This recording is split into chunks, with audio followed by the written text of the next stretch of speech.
So we now have about 45 minutes, actually, for questions.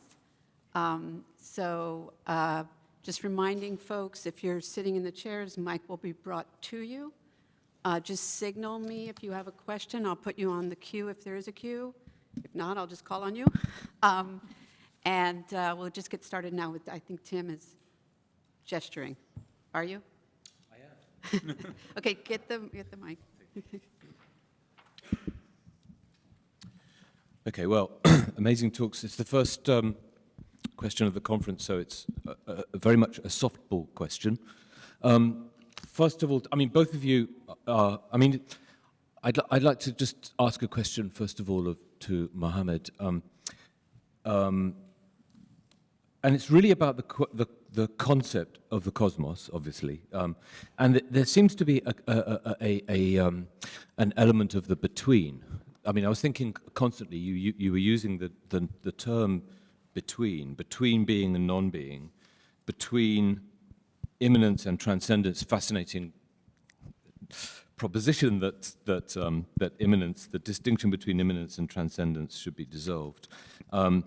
The relationship between the human soul and the universe, between the real and absolute nothingness. I mean, it was recurring throughout your talk. And so I want to ask you, I suppose, about I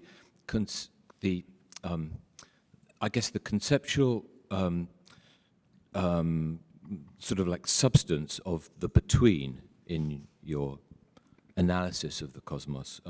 And then secondly, this, and it's a sort of a related question, but this wonderful image that you ended with, which is to say the music of the cosmos, seemed to open up a kind of aesthetic component to your talk.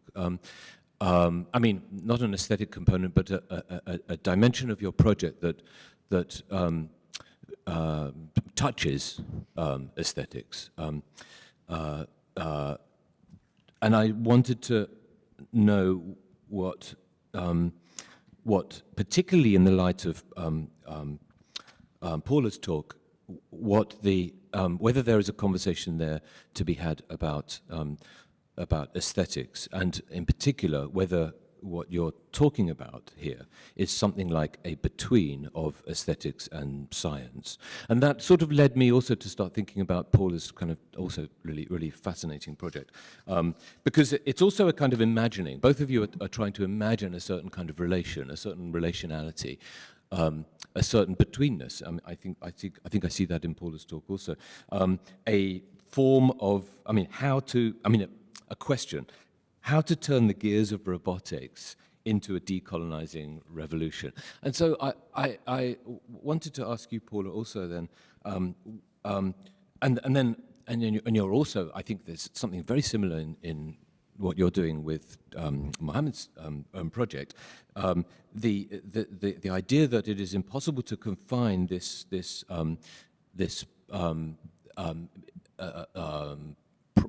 project of imagining to a logocentric analysis.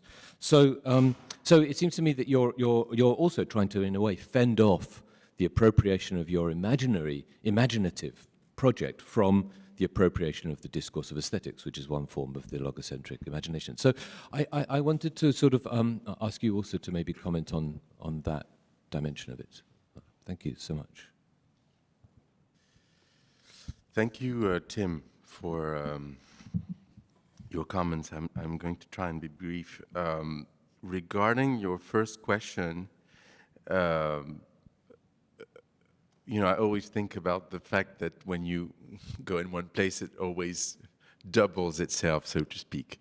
So, in other words, what I mean is that there is a concept beyond, or behind, in fact, below the concept, so to speak. And in fact, by trying to explore cosmos, I thought, oh my God, I should have, proposed another concept, right? Which is maybe the very definition of what a concept is dialectically, is that you find something else behind it. And this concept I mentioned is this barzakh, right?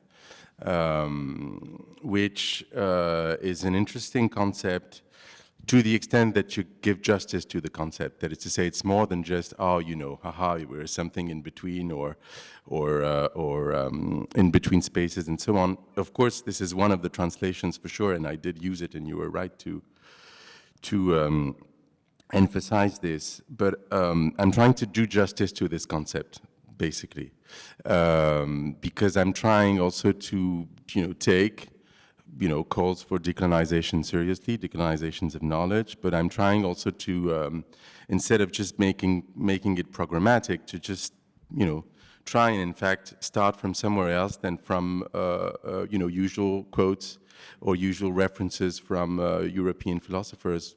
Not that I have anything against them, right, as persons, but this is what I'm trying to do.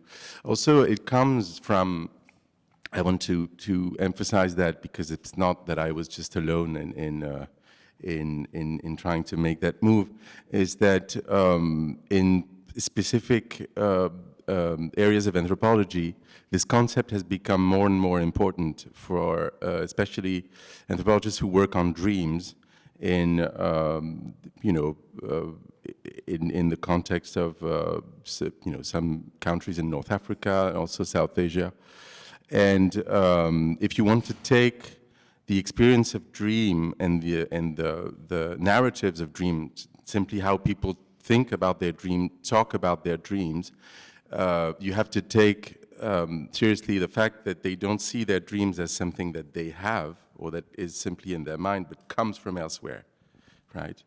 And therefore, and this is why this project is also linked to philosophical reflections on, and to some extent critical reflection on anthropology and some of the concepts that anthropology assumes but not really always thinks about or defines, such as ontology, cosmology, of course, being one of them.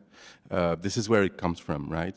So my position is that if you want to think about the experience of dreams, even ethnographically, you need, in fact, to understand this concept of barzakh, because it means where the dreams happen, where some dreams happen, in fact.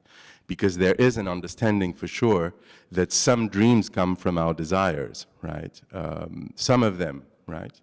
And of course, there are also fascinating work on the fact that psychoanalysis in many Arab countries, in fact, did not come as something new, was not imported as something new, but was in fact translated by virtue of a sort of Sufi practice of dream interpretation. So it sort of came, or it was digested, so to speak, if you like, on grounds of this sort of Sufi, if you like, metaphysics. All these words could be deconstructed. So to take it seriously, in fact, you have to. So in fact, I should explain this concept. There are many different definitions of it. Ibn Arabi and Abd al-Qadir, who are the two figures I quoted, I mean, you know, that would deserve entire books to sort of understand who they are. Also, I should say also that I'm not doing this in a void, because also in the field of the history of what is sometimes called Islamic philosophy, there is an attempt to think about Ibn Arabi as a philosopher, because we used to think about it as just a mystic, right? But he's completely a philosopher, and he defined the barzakh very interestingly, and so I'm trying to work on this right now, and basically it's of course an in-betweenness, but it's also the site of a form of dialectics, or dialectical thinking is what I'm trying to get at, because it's not just the in-between between two poles. It's also the fact that by unifying them, it separates them, and the other way around. And also the fact that it has qualities of each side, but it's also neither nor, right? And in some formulations, it's more that it questions the very distinction between the living and the dead, life and death. Other binaries as well, but in the most radical definitions, it's not all of them, it's in fact a questioning of the very division between being and non-being, or existence and non-existence, which I was trying understand. So this is, I mean, I could go on and on. I'm already too long. Never start a sentence by saying I'm going to try and be short, because then you do, of course, the opposite. And I will be very brief on once again, I'm doing it, aesthetics. Listen, I don't know exactly. I would tend to say, of course, even though it's a bit of a facile route, that it questions, of course, the very, self-contained or definition of art, which I would be favorable with. But without playing on words too much, yes. That is to say, I'm trying to get at a sort of aesthetical, if you like, matrix of what we call philosophy and science, or metaphysics and physics, and to just show that, this was part of even the concept of politics, right, that we inherit from some Greeks, very famous, in fact, Greek sources. One just has to think about Plato and his notion of the nomos and the formation of sensibilities, right, via music and dance, so to speak, which has always fascinated me as a point of entry into, in fact, metaphysics, which is what he called le géomètre, right? I mean, the geometry is this, right? It's embodied. So I'm trying to get at this, in fact, from the point of view of philosophy, but also from the point of view of my musical practice, which I've always tried to bridge with philosophy, but this is another question. But thank you.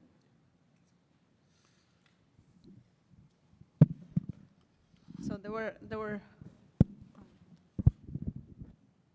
I'll put it here.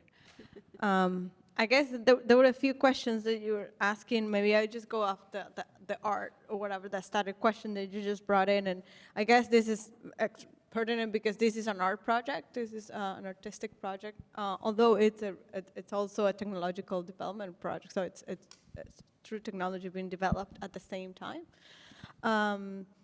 And I guess, what is the obvious answer here for me, it's always thinking that robotics is an idea that started in fiction, it started in the arts, and so that's where that's why I'm calling to the imagination, right? It started in science fiction, it started with a play, a theater piece, and the early 20th century. So I think my call is always to return to that, but with a different imagination, perhaps, right? And so that's why this call for a different imagination, because that's where it belongs, or where it started. And so I think, let's say, people in the creative arts and the arts, have a crucial role into returning to that, into returning robotics to that original place, right? But the question is with which imagination you will bring it in, right? Or you will return to that. And I guess that's why at the end, the call is to write the new laws of robotics, because they were also created in science fiction by a science fiction writer, though they are quoted and used in real life, and scientists are using for the lack of not having real rules of what to do with AI or with robotics. They quote that, and they're obviously very problematic rules, laws, and so that's why they call to, in my case, to do this endeavor to actually publish or release another set of laws. Yeah. Thank you. We have several people on the queue. I'm going to exercise the moderator's prerogative and ask a question, and then Brian, you'll be next. So my question is for Paula. And it has to do most broadly with the relationship between the universal and the, I'll say, culturally specific. Mm-hmm. So I'm going to just think out loud a little bit and ask a couple of questions. But I think my fundamental question is, if the imagination that you're calling for is pre-Western, anti-Western, and post-Western, is it also post-identitarian? And I'll explain what I mean by that. I was very struck by, first of all, your talk was so great. I just want to say that. And it was, I will be thinking about it for a long time. I was struck in the manifesto section, you know, by the use of the, and in the talk proper, by the use of the first person plural throughout. So who is, and this is an old question, but who is that we? There were many ways in which moments in the talk seemed to be hailing or addressing specific cultural ethnicities who would then remake robotics. So there would be black robots, indigenous robots, et cetera. The Andean project is very much about attunement to Andean cosmologies. But this raises questions, you know, immediately of, you know, critiques of appropriation, like, can anyone make the kind of robots that you're talking about, or can only specific identities make them? And so that's my question, because so much in the talk seemed to be really troubling, fracturing, displacing that whole notion. And so I guess, yeah, I'm just kind of wondering what the identity of the robot is. So there was a kind of universalism at play, as though this were sort of a condition of possibility for the most capacious we imaginable, the human, which is a term that came up over and over again. But then there were these crucial moments of narrowing and privileging of specific identities that would lead the way, that would be in solidarity with, that would be necessary to the liberatory project. So I'm just curious. Okay. Well, I guess that manifesto is the third chapter. The first two chapters or acts are more clear about who is the we. Okay. Is it publicly available? No, but I can give you a link. Okay, all right. Yeah. I mean, the we, and the way that I'm thinking is these other than human, right? So if human is this monohumanism, right? This white man that had rendered himself as human and rendered the other ones as non-humans, right? And so this we is this others than human, and which are the less than humans, or, you know, the other than human. And those non-humans, other than humans, in the way that I'm thinking, is that robots belong to that family or arkin or kinship with this other than human. And you can say other than human, women, children, you know, you can name all the identities if you want. And robots, in my view, in the way that I'm considering, because they are conceived as forced laborers, could be considered as this other than human. They're also being created by white men in the Western, you know, like rich countries, whatever, as this other thing. And so, in this call for, in the original, you know, manifesto is this call for unite all of those that the white man has rendered non-human and take over or enhance this, or you know, or enact this rebellion, right? And I'm always playing with the idea of technological revolution. I'm like the idea that there got to be a revolution, that there had to be innovation. These are words that I'm taking from the world already of technology: innovation, revolution, rebellion, whatever. And so I'm using that and turning it a little bit around and playing with others' ideas of revolution in that case. And so that maybe to the question of the we. If who can actually do this revolution, I'm no one to say. I call for these other imaginations because are the ones that I'm thinking that could potentially disrupt notions of humanness that are not necessarily the way they have been conceived.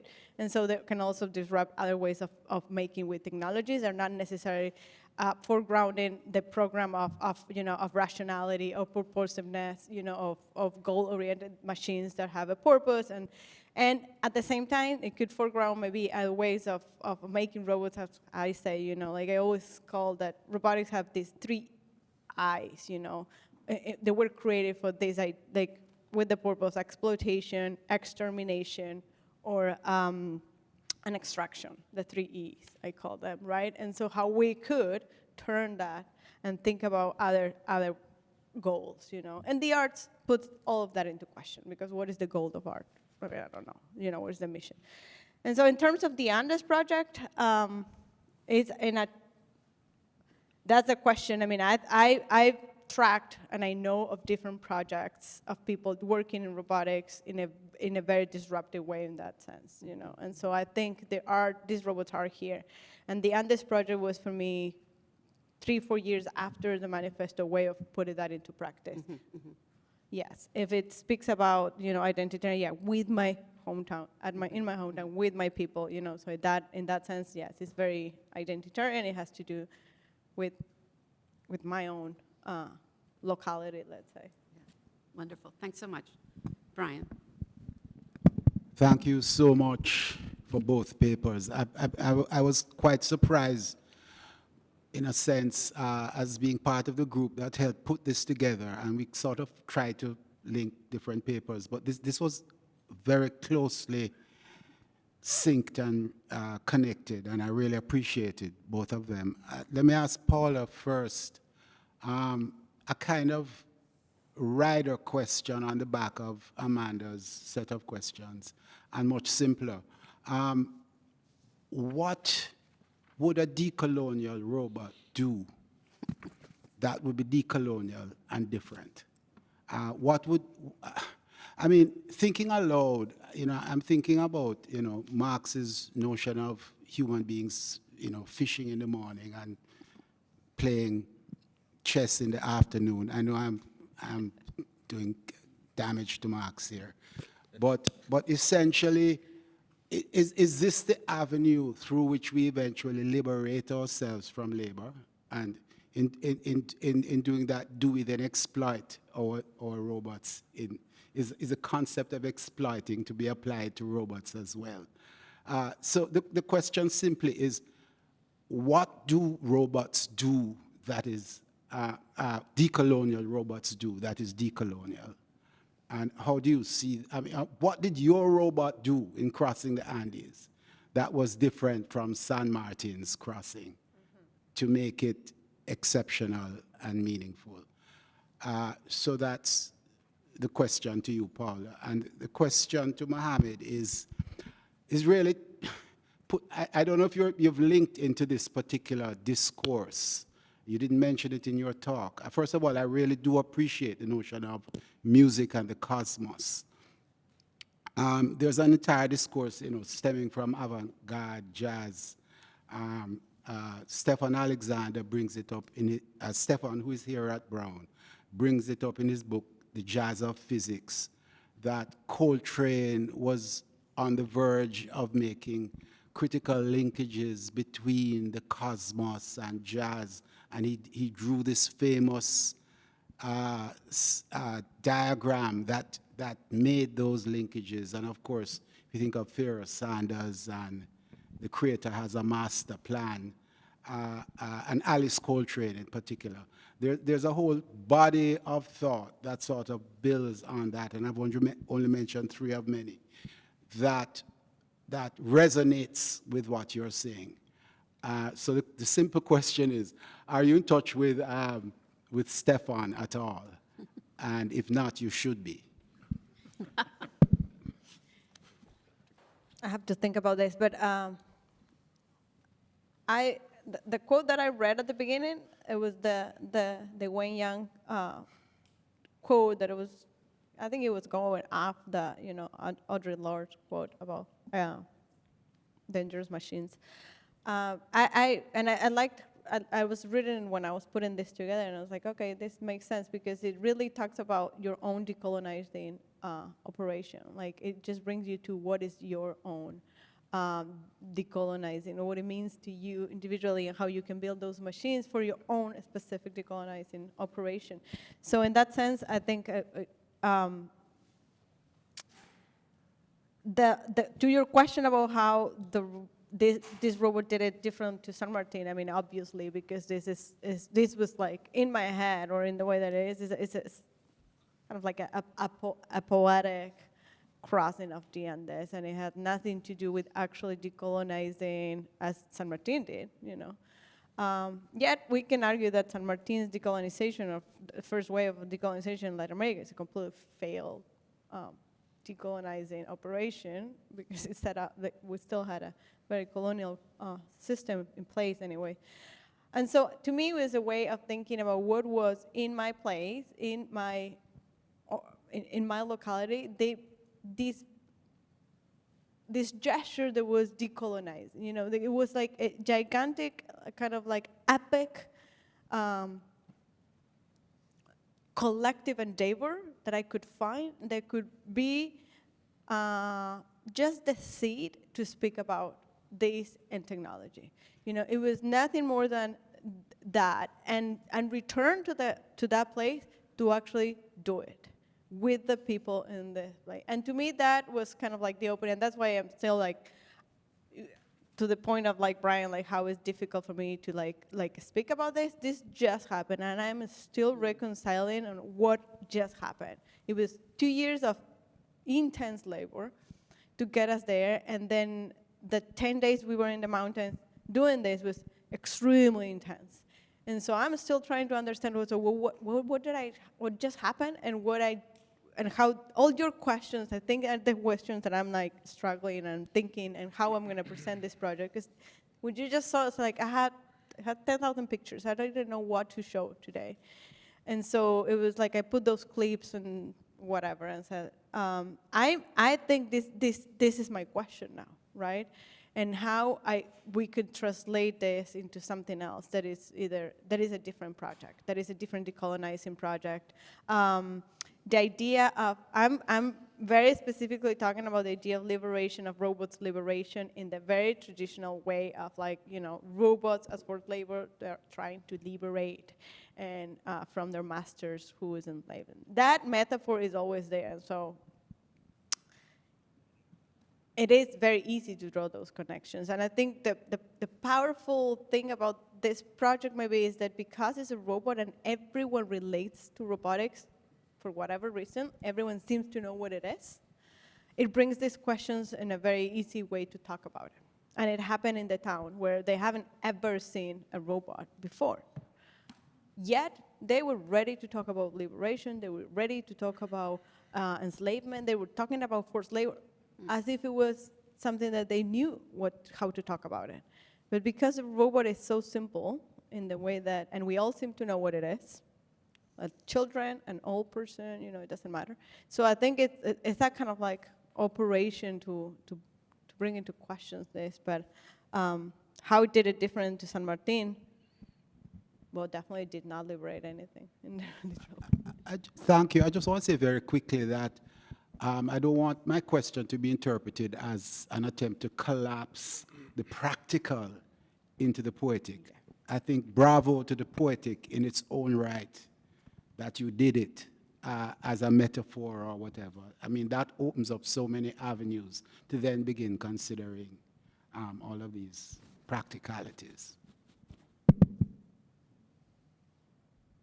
Thank you for your comment about jazz. I must say first that you know, the fact that this metaphor, it's probably more than a metaphor, in fact, came to my mind is precisely because of my musical practice. You can't really make sense, and I'm going to say more about improvisation, but you can't really make sense of what it means to interpret a song or to just perform, right? If you think that what you do is, you know, purely human, so to speak, right? I don't think so. It's very difficult, at least, to make sense of what you do from this point of view. Of course, you know, in fact, it makes me think about the fact that Meredith Monk came to campus recently, and she always says something that I find quite fascinating, is the fact that even though she sometimes finds certain you know, vocal improvisations or vocal lines, or in fact, I think she does write partitions, but anyways, but she sometimes doesn't select them or doesn't, you know, keep them in a piece, precisely because it's not coherent with the laws of the world she's trying to deploy, right? Which I find interesting because it shows that this very notion that the artist, so to speak, is the instrument of his so-called instrument, and of course the instrument of a peace, is not something that has disappeared at all, right? It has new forms, but it didn't disappear. And what is very interesting about the concept of jazz, in fact, I mean, it's more than a concept because it's also a practice, but is precisely the fact that I would tend to say it's counterintuitive because, of course, it's very easy to say when you have a partition, you know, it's of course structured and therefore, you know, we interpret the partition, right? Whereas, of course, you would tend to say that improvisation is the opposite. Well, in fact, it's not. It's because it's the deployment of a partition that you didn't know of, and that precisely emerges because, so to speak, of chaos, right, or chance, right? Which I find all the more interesting that precisely in certain practices that you would think of as a non-cosmic or non-partition-oriented, you precisely find this idea again, right? So yes, there is a profound affinity. The last thing, I mean, I'm not very familiar, I must say, with Coltrane himself, but I was hugely influenced by Wes Montgomery, for example, whom I think of as to some extent, I mean, this should be qualified, but his, way of playing the guitar via octaves, right? I mean, not only because he used also to practice solos as solos, right? But in my view, plays a huge role in, in what the guitar has actually become in pop culture, right? But anyways, I was going to say something about ancient Egypt, which of course is by means of association, which of course has nothing very rigorous about it. But just as a final anecdote, in Plato's work, but also how certain authors as Aetius, for example, and others talk about Pythagoras, right? There is this myth that he went, in fact, to ancient Egypt, and this is where, in fact, he got this sort of whole mystical of numbers. So, of course, this doesn't prove anything or doesn't say anything to jazz itself, but I just wanted to mention that, not that we can do much about it, but. Okay, so we have 7 people on the queue. So what I'm going to suggest is that we take 3 questions in a row and just ask questioners and speakers to try to be economical in your utterances. A hopeless request. And then presumably we'll take the second 4. So the next 3 on the list, Adi, Vazira, and Michael.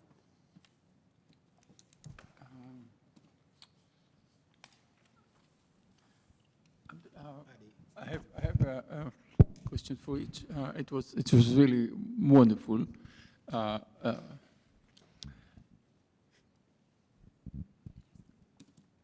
Much of what you said, Mohamed,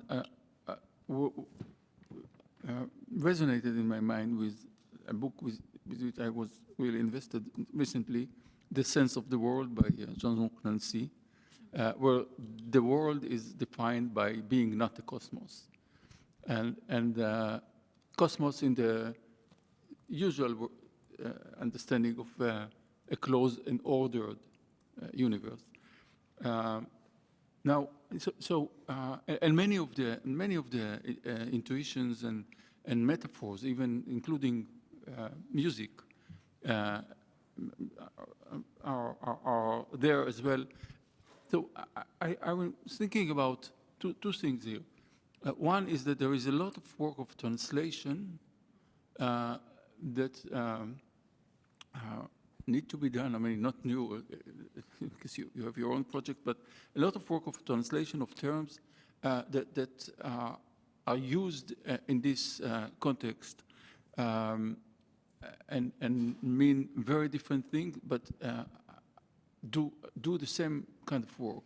And I think that one of the key things that you are doing, or at least the one that I really associated myself with, is the resistance to any kind of closure. And therefore, what you said about the state and the interpretation of cosmopolitanism, I think are really essential. And of course, this is a political discussion. So I don't know. This is not. It's not exactly a question, just a thought and a kind of a comment. And Paula, I was struck by many things in your presentation, but at the very end, I want to ask you about one thing. At the very end, there is an invocation of the notion of pilgrimage, and this is, I mean, I thought it has to be.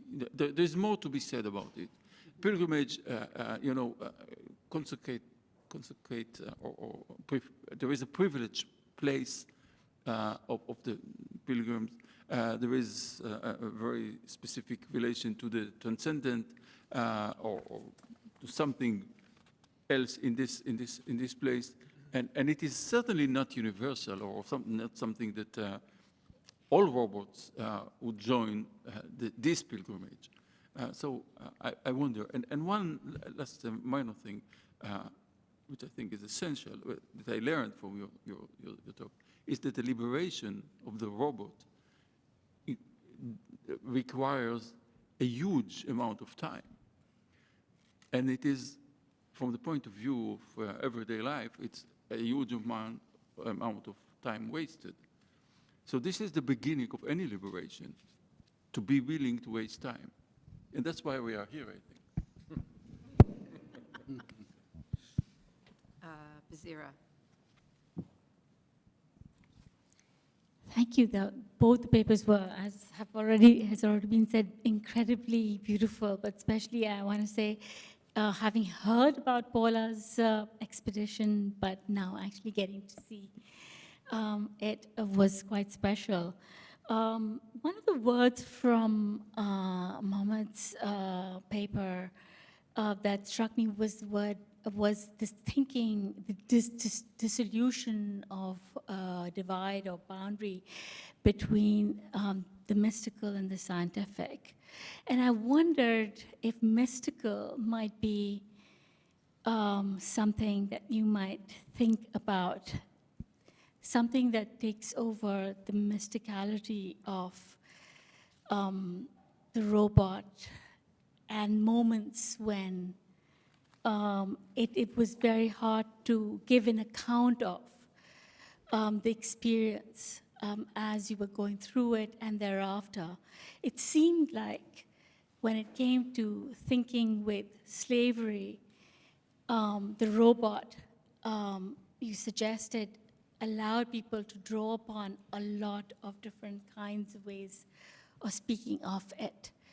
But of something that was experienced that transcended at the same time.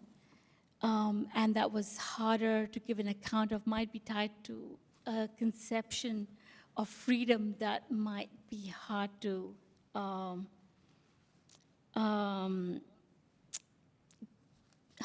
think with, beyond the labor, the mystical. And then to thinking with Mohamed, the word labor struck me as extremely important in Paula's paper. And I wondered if, in thinking between dunya and kun, is there labor that might be something that might be at play or to think aloud with?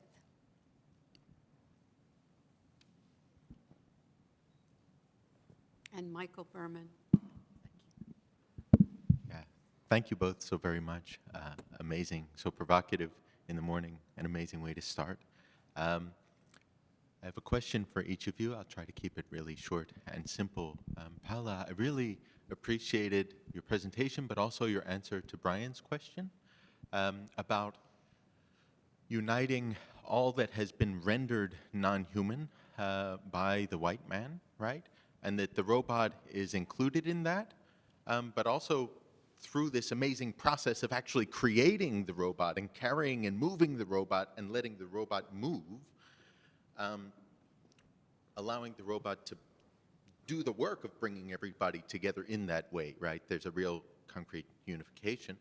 At the same time, though, I was thinking about another aspect of that which has been rendered non-human, which is something like nature or the planet. And so I was actually wondering about what the robot was made of and how that might relate to exploitation, extraction, et cetera, from the planet, and how that might relate to the non-Western, the indigenous, et cetera, right? Just trying to think through this, uniting the imagination and the poetics and all. It's amazing. Mohamed, wow. Thank you so much for this. It really clarified a lot for me, actually. I loved the political statement about the resistance to closure, so this relates a little bit to Adi's question. And I could see how the cosmos would not be in alignment with, or the metricality, or the, right, like the musicality with the state and the violence of the state and all of this. But is there a way for something like the ordering of the pluriverse, the cosmos, to explain disorder and violence, or are they merely opposed to each other conceptually? Yeah, thank you, thank you. Okay, so I would just invite both of you to respond as you wish, selectively, comprehensively, whichever, bearing in mind that we've got 4 other eager questioners. Okay. Well, thank you for these questions. Maybe I'll begin with the mystical and the scientific. I'm not trying to say, of course, that science is mystical as such. I'm just trying to the extent that we can think about this, what the word means as being a form of rationality, and also a form of rationality that makes sense of how rationality dissolves itself, in fact, right? I mean, I'm thinking about Ghazali, for example, and the fact that the criticism, for example, of philosophy is in fact deployed within, right, philosophy itself. So, and the fact that in the West we tend to identify this gesture with Kant, basically the self-limitation of reason, is in my view problematic, because you find many gestures that do not the same thing, but similar gestures, which we tend to think as mystical. I'm also trying to problematize how we put this label on certain kinds of reasoning, to put them at a distance or not sort of reason with them. And I was simply saying that if you look at some paradigms that are still sort of used by science, some of the paradigms, then at this theoretical level, if you look at the history of where these paradigms come from, then in fact you can see that things are much more entwined. But I guess you also said something about the mysticality of the robot, and I think Paula will respond to this in much more detail. But just a general point about the fact that I think the usage of words like magic, for example, to explain what technoscience is trying to achieve in terms of creating real abstractions, but also desires of immortality, or is I think useful and cannot be completely sort of avoided. Now, I wanted to say something about interconnected questions, about a very difficult question about closure and also order and disorder, right? I must really think about that much more, and I'm not sure I can answer that now, but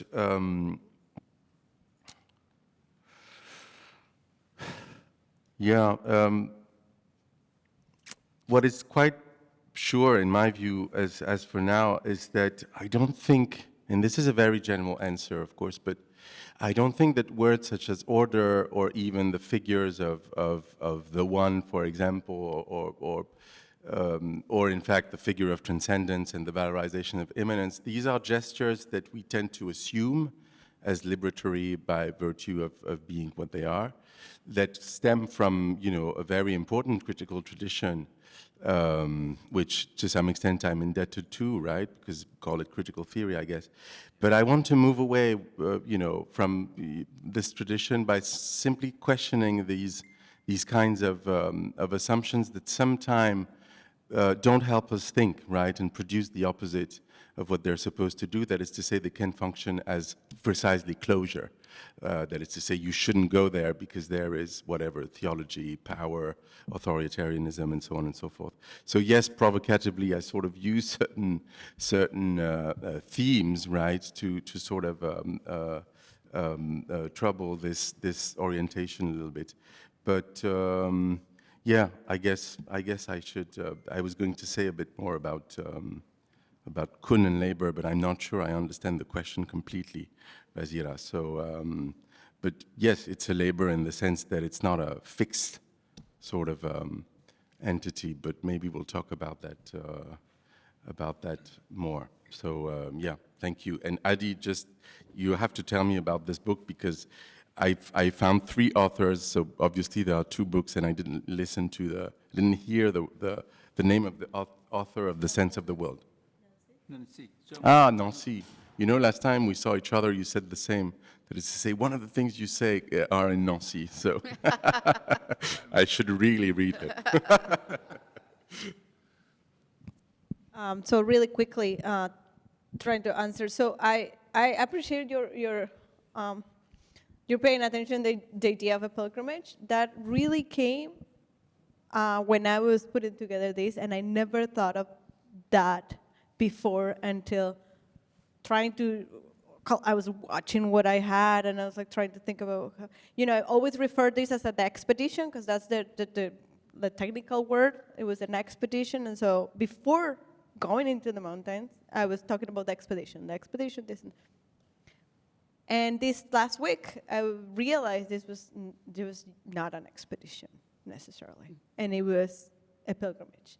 And I'm definitely going to be thinking a lot about that. That just came as a word in this incapacity of me, like of saying what was it that collective, because it had this collective feeling, so it was not just me doing this, and so it had that feeling of the pilgrimage because also was a place we knew.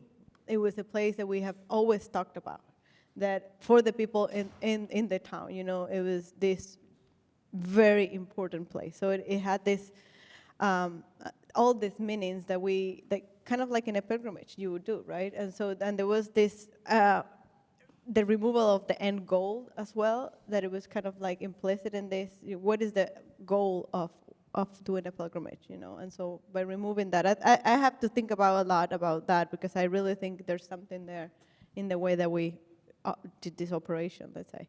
To your question, Michael, about how it was made, that's obviously a great question. One of the other things that we're thinking with is with the Earth, definitely, like with the planet itself, how the robot is made.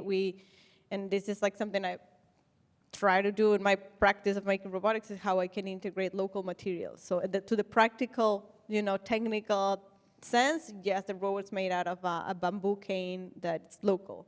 And it has immense capabilities in terms, like, technologically speaking, and like in terms of how much it can hold and how sturdy it is as a material and this and that. So that's why we work with a genius artisan that makes bikes out of this material. And that cane, it's the one that, you know, San Martin used as a weapon during the war, and that was also used he took from the indigenous people to, you know, so there's a whole analysis that we can do about the materiality in itself of the robot. You know, the clothing has been made with local women that raised the sheep. We did everything from the very beginning, as a way of course, we are not saying that we didn't use high technology. Yes, in fact, we had our lab in the Silicon Valley doing the very specific things. But to me, was the point, there was a big emphasis into exactly that. We're not using a pre-made or already robotic device, four-leg device that there are there in the market, and then transform that into my Wanakerex. The whole point was to build it from scratch. So I worked with a very particular lab in the Silicon Valley that they totally believed in that, and in this way of making it from scratch that was unique. And so I guess I was very privileged in that sense, but I think it's important that, that it was conceived thinking of what it will speak also to the people and to us in the way that it's made as well. So unfortunately, we are going to have to stop now because we're already 15 minutes over. There may well be time in the next session to return to some of these questions. Maybe. There may be. So I just want to thank everybody and hope that those who do have questions will approach the speakers and engage them at some point later in the conference. And I'm sorry we couldn't get to everybody, but I think this was extraordinarily rich set of papers and an extraordinarily rich Q&A. So let's thank our speakers.